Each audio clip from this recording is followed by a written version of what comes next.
Taiwan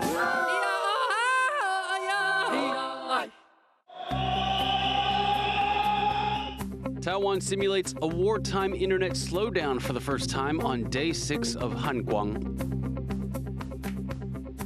In a rare diplomatic spat, Taiwan's top envoy to Japan refuses to attend a Nagasaki memorial service. Taiwan and other observers return to the Pacific Islands Forum. Plus, the drones reminding farmers to stay cool amid record-breaking heat in South Korea.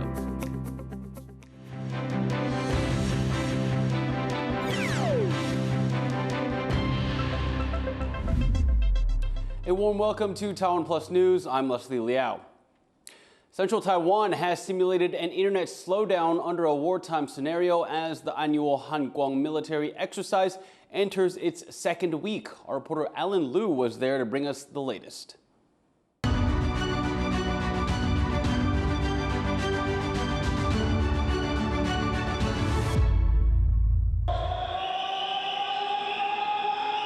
Air raid sirens sound as emergency alerts are sent out across central Taiwan. The region is undergoing this year's urban resilience exercise. At Taichung Station, trains continue to run, but passengers outside the station are guided to designated shelters. The half-hour drill tests how quickly authorities can relay warnings and carry out a citywide air raid evacuation. While the exercise simulates wartime conditions, critical services such as banking and medical care continue. I think this is pretty realistic because the average civilian is going to do their day-to-day continuously. I think that wartime resilience can't mean that every essential function immediately stops. The drill also extends to major shopping malls. People are directed to take shelter in the basement or move away from windows and doors. And while these drills take place every year as part of the annual Han Kuang exercises, there's a new addition: internet disruption.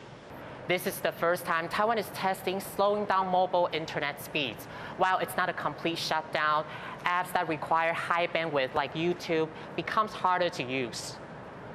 We tested the internet ourselves. Before the slowdown, download speeds topped 100 megabits per second, fast enough for video calls and online gaming. But once the network was throttled, the speed test itself wouldn't load. Data-heavy services felt the biggest impact, while basic services like text-based communications work normally. The drill, carried out across 7 cities and counties in central Taiwan, simulates how the country would respond to natural disasters or a large-scale cyber attack that disrupts communications. 我觉得蛮必要的，因为现在就是大家手机都放在身上，那如果没有断的话，好像都不会意识到哦，真的有需要做这个演练。I feel like kind of safe about this because you know, if you kind of prepared for it, it's gonna be less panic at the exact moment if it's not a drill. So I like it how it's organized. Authorities say the drill draws on experiences from South Korea and countries in Northern Europe. It comes as Taiwan has raised growing concerns over Chinese gray zone activities that threaten its undersea cables, a vital part of the country's digital lifeline.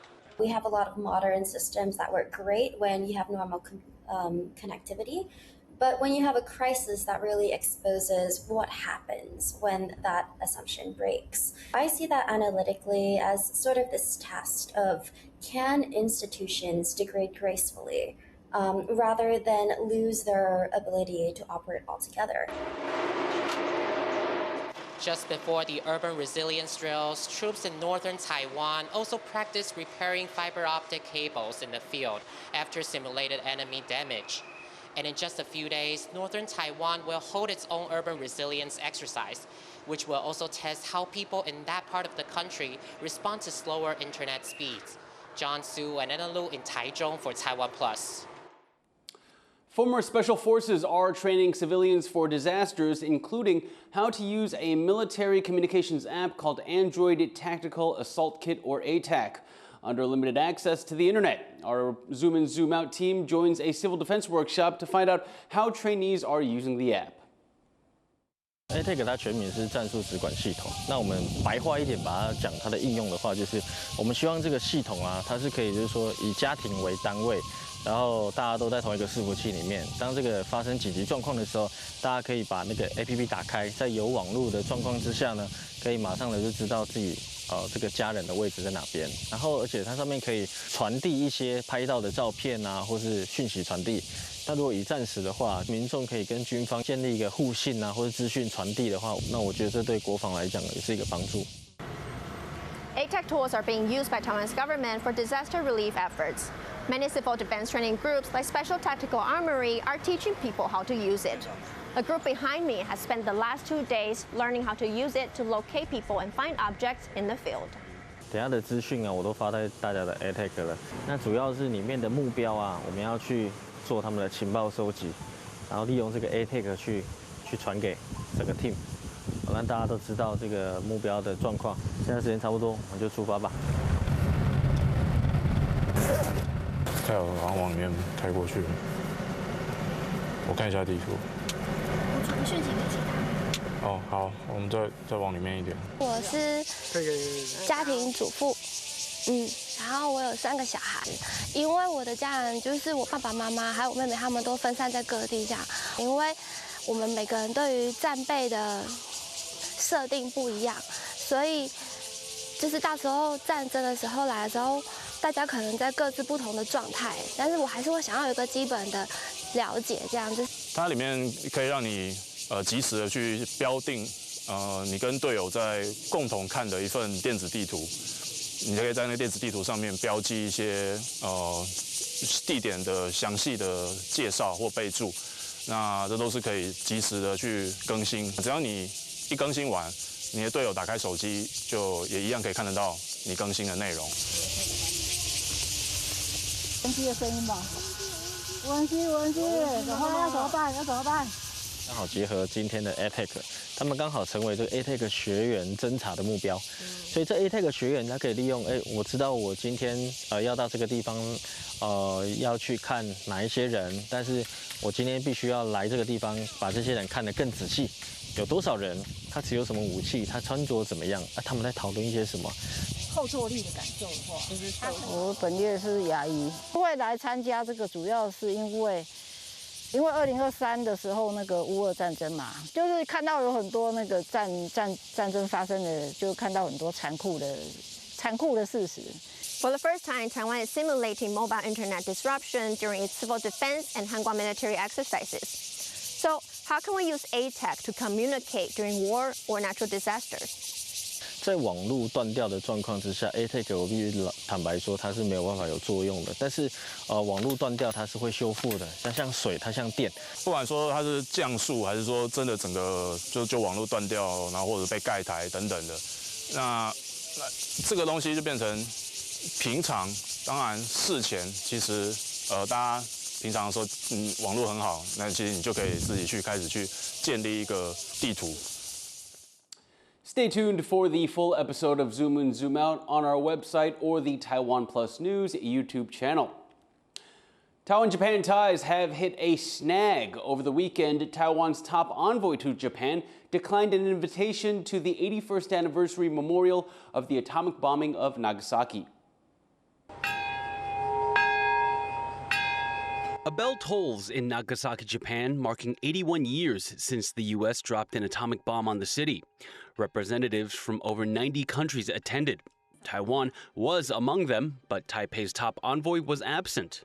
Taiwan's representative to Japan, Lee Yi-young, posted on social media on Sunday that he declined to attend because of Taiwan's designation at the event. Lee said that Taiwan was seated outside the area reserved for ambassadors and representatives. Lee said this arrangement by the Nagasaki city government undermined Taiwan's sovereignty. In the end, the head of Taiwan's branch office in Fukuoka attended. Taipei says that Nagasaki is giving in to pressure from China to compromise Taiwan's statehood. 今年长期和平纪念仪式中，我方作为区域临接使节团区未受到区隔，并在会场与日本政要及各国使节自然互动，相关的安排较去年也有进步。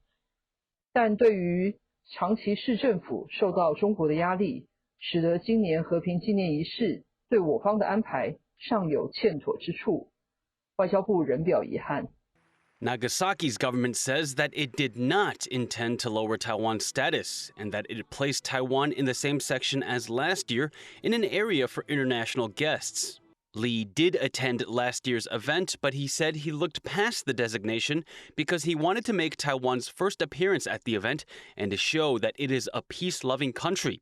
Afterwards, he says his office protested the designation, but the issue was not rectified.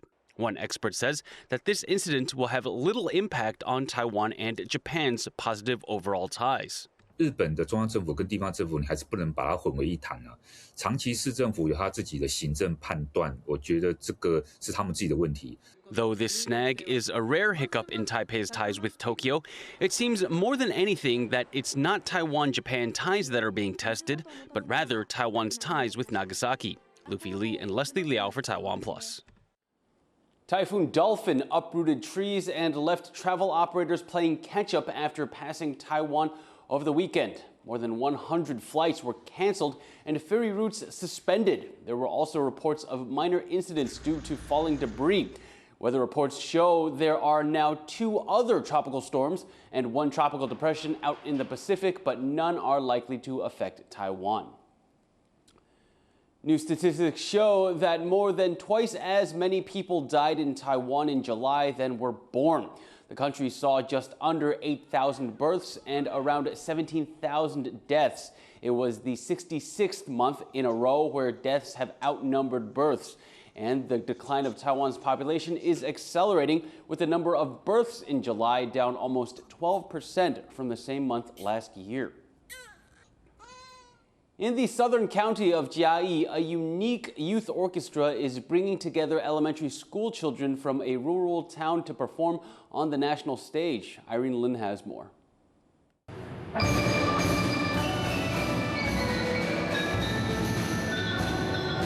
These young musicians are part of a local orchestra in the small town of Budai in southern Taiwan. Without their instruments, there are students from 5 different elementary schools. But together, they're among Taiwan's youngest touring musicians, performing across the country. Young flautist Qiu Junchang is a proud member.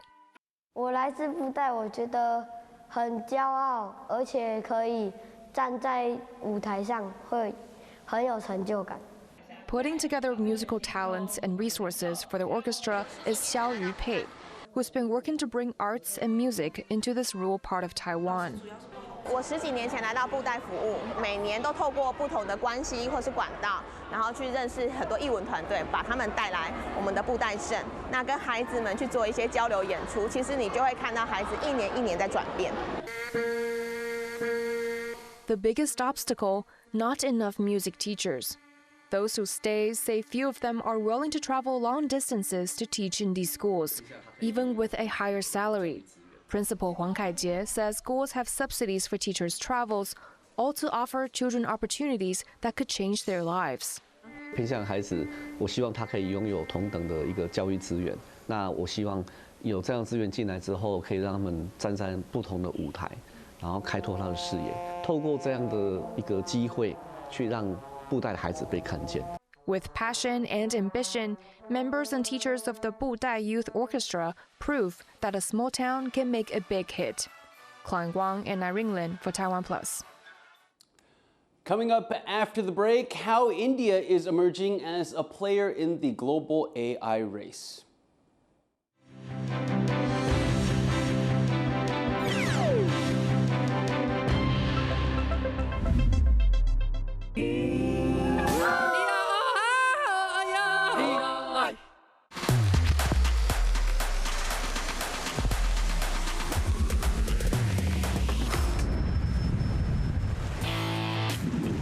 There's so many things that I wish the world could see.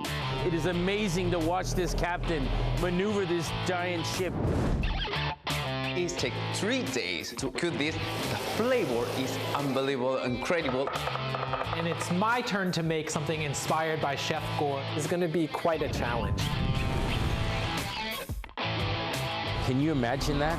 It's surreal. Yes, so real. I can't give up. I got some ass kicking to do. Nice move. We're pushing each other to explore and experiment in new, different ways.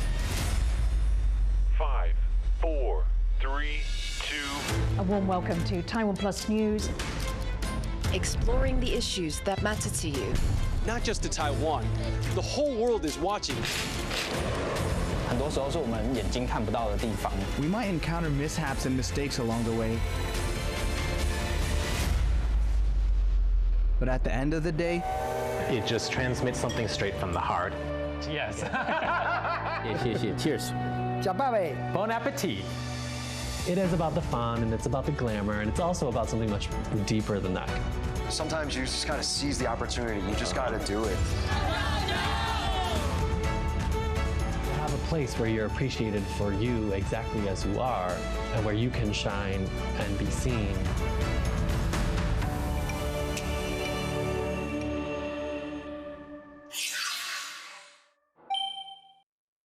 For more stories from Taiwan and around the world, download the TaiwanPlus app and follow us on social media.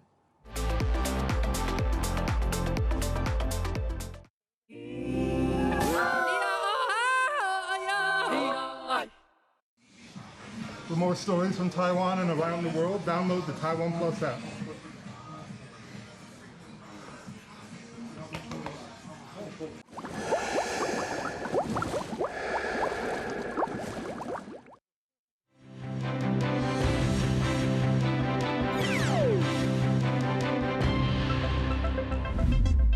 Welcome back. You're watching Taiwan Plus News.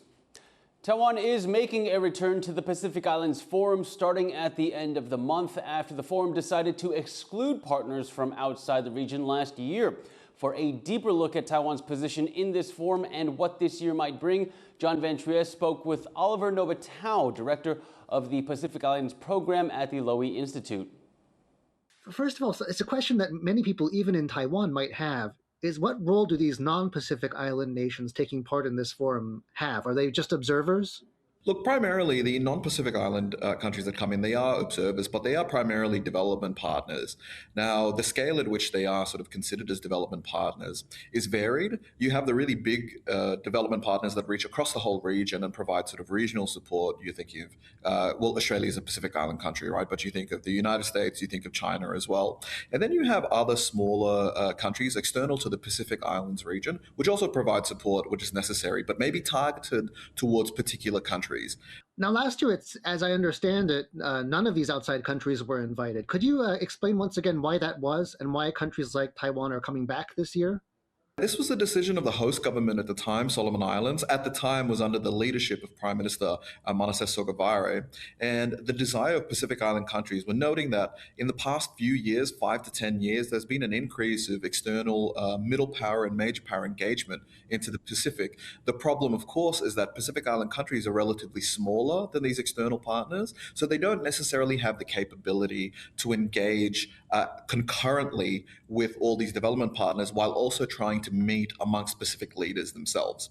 So the idea and the thinking at the time was that no other external partner would come in, and that would allow the sort of breathing room. Are there likely to be some sort of tensions this year with Taiwan back and presumably China as well? We see the tension not only amongst, looking externally towards, say, either Taiwan or China in their attendance, but I think there's going to be friction in reaching that consensus as well on sort of the regional stability, sort of regional position around the missile test and also the regional approach to security. We know also on the cards, not formally on the agenda, but what has been discussed has been the region-wide security treaty that's being championed by Prime Minister Matthew Wale of Solomon Islands. So that could be another area as well, which needs to be agreed to.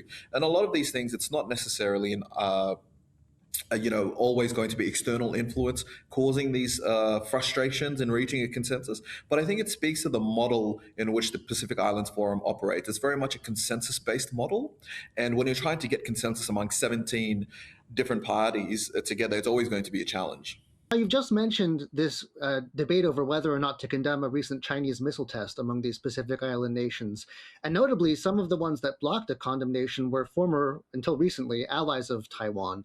Do you read anything into that? And what does it say about the direction the region may be heading? I wouldn't say that it's heading in a particular direction, but I think it reveals more the current state of play.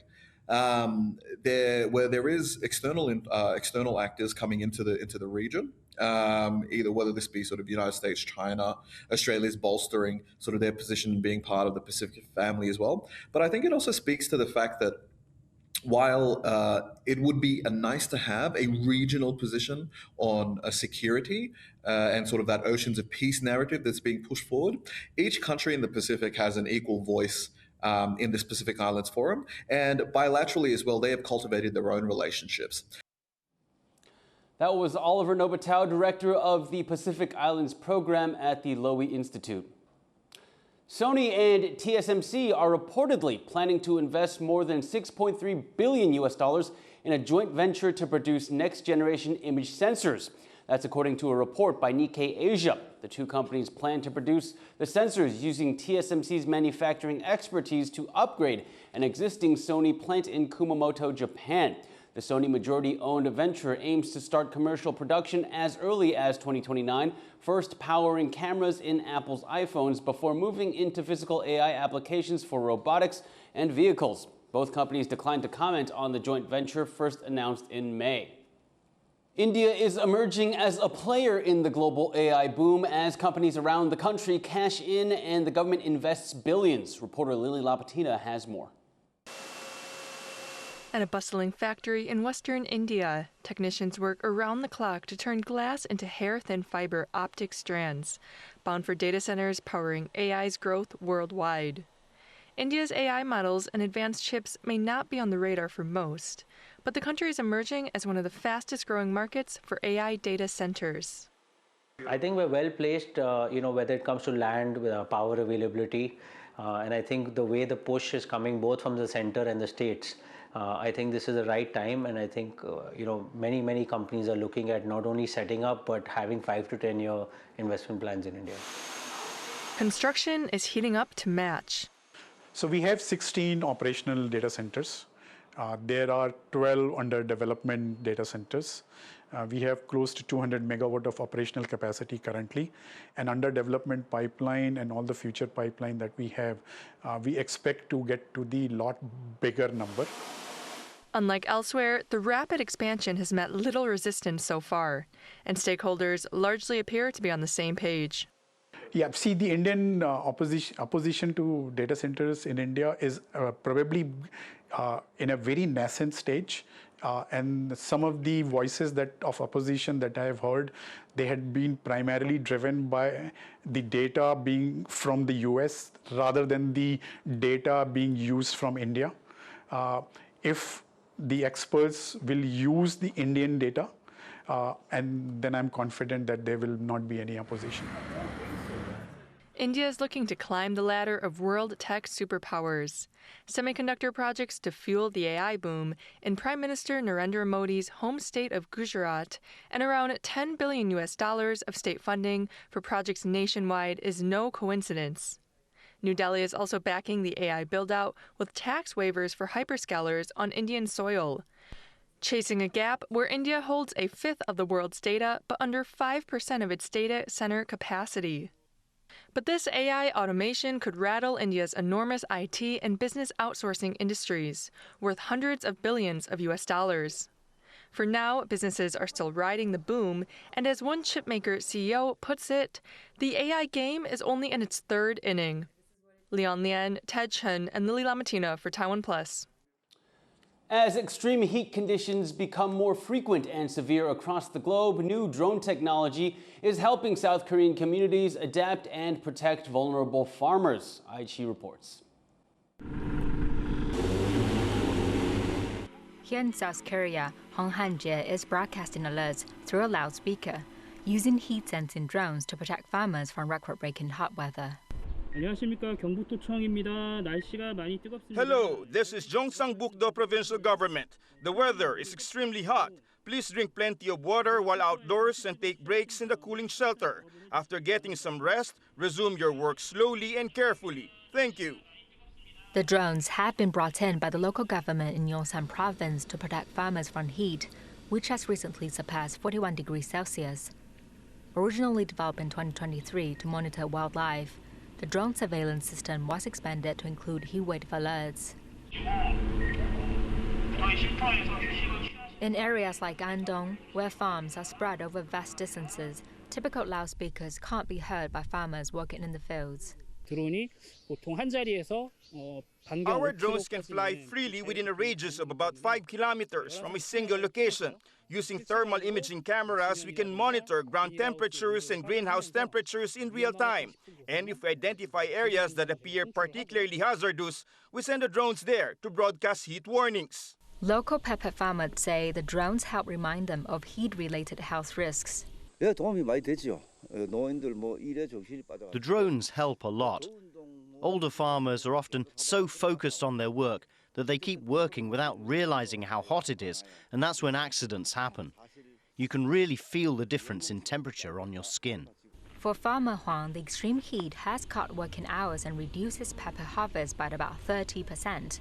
Climate experts say rising Arctic temperatures are intensifying periods of hot weather, which South Korean President Lee Jae-myung has called a national disaster. And with temperatures expected to remain high, farmers are now facing not only the immediate loss of crops, but growing uncertainty over how they will adapt to a hotter climate. Heng Shi and IT for TaiwanPlus. Thank you for watching Taiwan Plus News. Finally today, we take a look at Medellin's Festival of Flowers, where the city's streets burst into bloom. I'm Leslie Liao. Take care and see you next time.